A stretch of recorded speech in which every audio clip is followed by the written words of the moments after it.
Good morning, hello, I'm Frisco. This is the Forex Supermodel Racing Review and Forex Briefing for Friday the 5th of May 2023. No racing yesterday, so the account was static at 67.7 units from a peak of about 74.5, draw down 12.5 from the peak, so we're getting back up there slowly. Today we've got a race at Goodwood on the flat, 345. It's a condition stakes, class 2, 3-year-old, 8 furlongs, good to soft, model 95. And the conditions of the race are not won a group race after 31st of the 8th 22, which is significant. So anyway, the one we like is this number 1, Ancestral Land. It's had 4 runs, 3 as a 2-year-old, wins a 6 furlong good to firm maiden, model 98, which is quicker, on good to firm. The winner's rated 106. Had speed there. It doesn't really like firm ground, this horse. But the key race here is this Chepstow race, the second race that it was in as a 2-year-old, 6 furlong soft. It's a novice race, and that's modelled 100, which is exceptionally quick, one of the quickest 6s in the business, and it won there. And if you watch that race, you'll see that it absolutely is an A mover in terms of it's got a mile look to it. As I say, we've spent a lot of time looking at horses, and that's a miler, and it relishes the going, and it's got a real zip to that horse. The second was rated 74, so it didn't beat that much, but it's the manner in which it beat it. Then it went in the Horace Hill, which is Group 3, 7 furlongs in the heavy, and the winner of that was rated 107. And it ran reasonably well, but basically it was stuffed. The going's a little bit too extreme for that. Then it went out as a 3-year-old, straight in at the deep end in the Craven Stakes, Newmarket Rolling Mile, 8 furlong good. Again, this going's a little bit quick, model 96, and the winner's rated 112.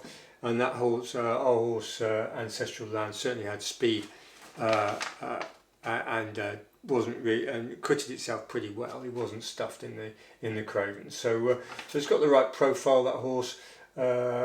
This Chepstow race, as we said, is the real marker for us. It's 6 furlong race if you get a chance to look at it. So we put £2 per £8 unit on at about 5 to 1. So that's £200 win at 5 to 1. We've not managed. It's not feasible to hedge this off this race. We can't use any anchor horses sensibly.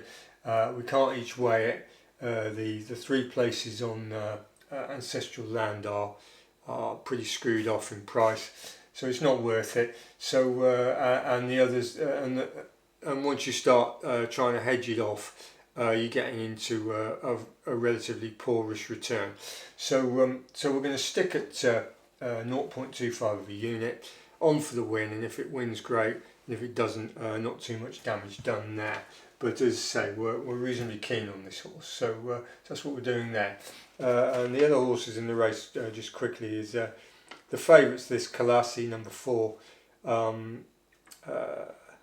It doesn't look like a miler really. It was an anchor horse at best. It's slightly odds on. It'd probably go to evens plus 5 to 4, something like that.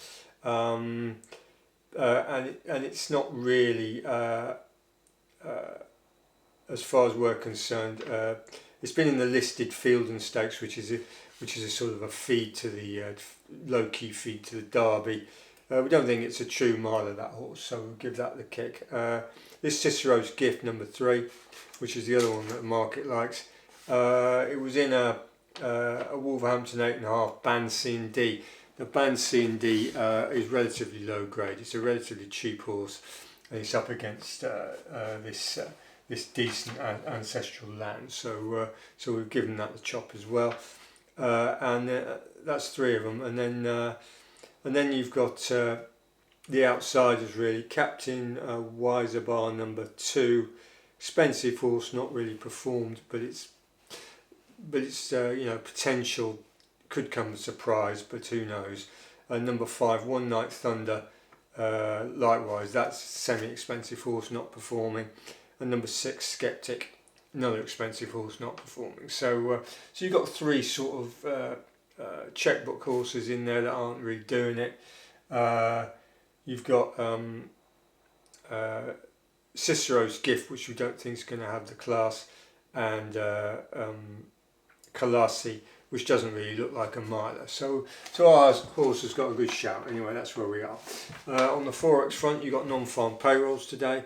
When we're going to watch and monitor it, the Fed's been and gone, and we'll see.